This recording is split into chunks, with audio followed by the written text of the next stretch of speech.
Good morning all of you. मैं Abhishek Kumar Sharma, assistant professor eminent girls college Soda Tonk. आज हम पढ़ेंगे भारतीय राजनीति विषय के एक खास टॉपिक जिसका नाम है संसद। संसद क्या है?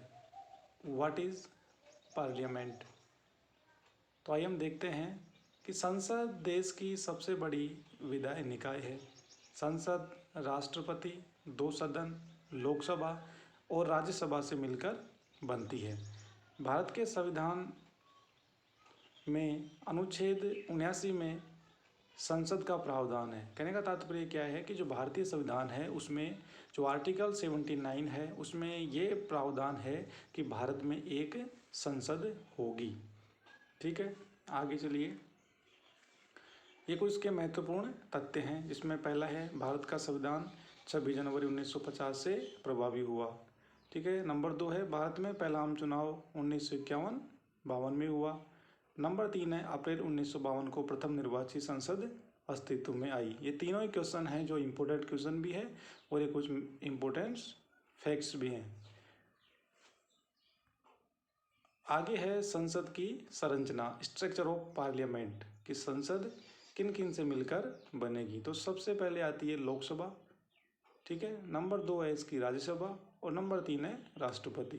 अब लोकसभा को हम इंग्लिश में हाउस ऑफ पीपुल के नाम से भी जानते हैं, राज्यसभा को स्टेट ऑफ काउंसिल के नाम से जानते हैं और राष्ट्रपति को हम प्रेसिडेंट के रूप में जानते हैं। इन तीनों से मिलकर क्या बनेगी? संसद बनेगी। अब है संसद के कार्य, फंक्शंस ऑफ पार्लियामेंट, जो इस प्रकार से हैं। सबसे पहला कार्य है पार्लियामेंट का कानून का निर्माण करना।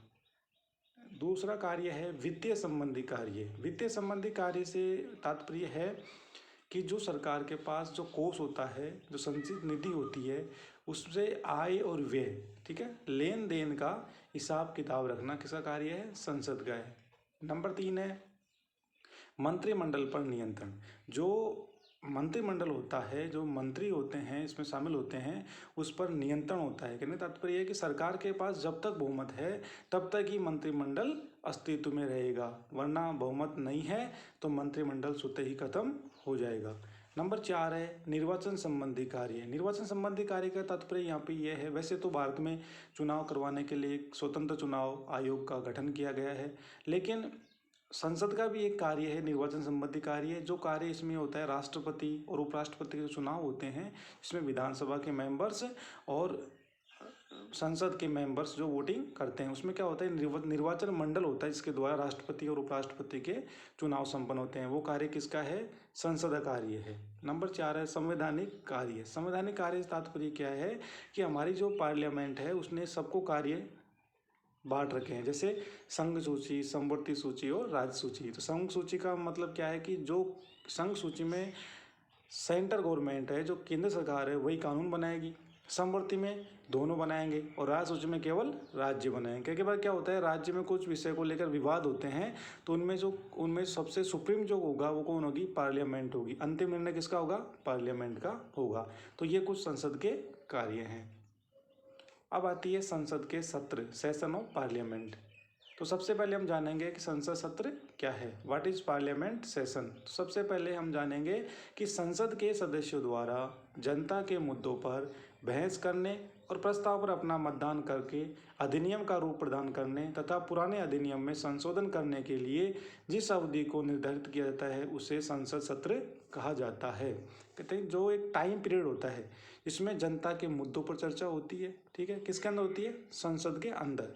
तो उस टाइम पीरियड को हम क्या कहेंगे? संसद का सत्र कहेंगे। अब कुछ इसके प्रकार हैं, संसद सत्र के प्रकार, टाइप्स ऑफ पार्लियामेंट सेशन। देखिए, इसमें एक वित्त वर्ष में संसद में 3 सत्र आयोजित होते हैं। प्रत्येक सत्र के बीच 6 माह से अधिक की अवधि नहीं होनी चाहिए। कम से कम 6 माह, मतलब मैक्सिमम 6 माह से अधिक की अवधि उसमें नहीं होनी चाहिए। तो संसद के 3 सत्र होते हैं। सबसे पहला होता है बजट सत्र, जो फरवरी से मई तक चलता है। दूसरा आता है मानसून सत्र, जो जुलाई से सितंबर तक चलता है। और तीसरा है शीतकालीन सत्र, जो नवंबर और दिसंबर में चलता है। तो इस प्रकार के जो तीनों सत्र होते हैं जो संसद के सत्र कहलाते हैं। ठीक है। आगे है, ये कुछ नोट हैं। इसमें नोट में है कि राज्यसभा में बजट सत्र को 2 भागों में बांटा गया है। 2 भागों के बीच 3 से 4 सप्ताह का अवकाश रहता है।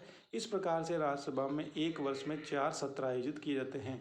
देखिए, इसमें एक समझने की बात यह है कि अगर आप एक क्वेश्चन आ जाए आपके सामने कि संसद के कितने सत्र होते हैं, तो संसद के तो 3 ही सत्र होते हैं जो आपको मैंने पहले बताए हैं, बजट सत्र, मानसून सत्र और शीतकालीन सत्र। लेकिन अगर ये पूछ ले कि राज्यसभा में कितने होते हैं, तो राज्यसभा में सत्र कितने होते हैं, 4 सत्र होते हैं। इसलिए होते हैं कि बजट सत्र होता है उसको 2 भागों में बांटा गया है। और इन राज्यसभा में जो बजट सत्र है उसमें कम 3 से 4 सप्ताह का अवकाश होना चाहिए बीच में, बस इससे ज़्यादा का अवकाश नहीं होना चाहिए। तो ये थी हमारी भारतीय संसद के बारे में कुछ बातें। धन्यवाद।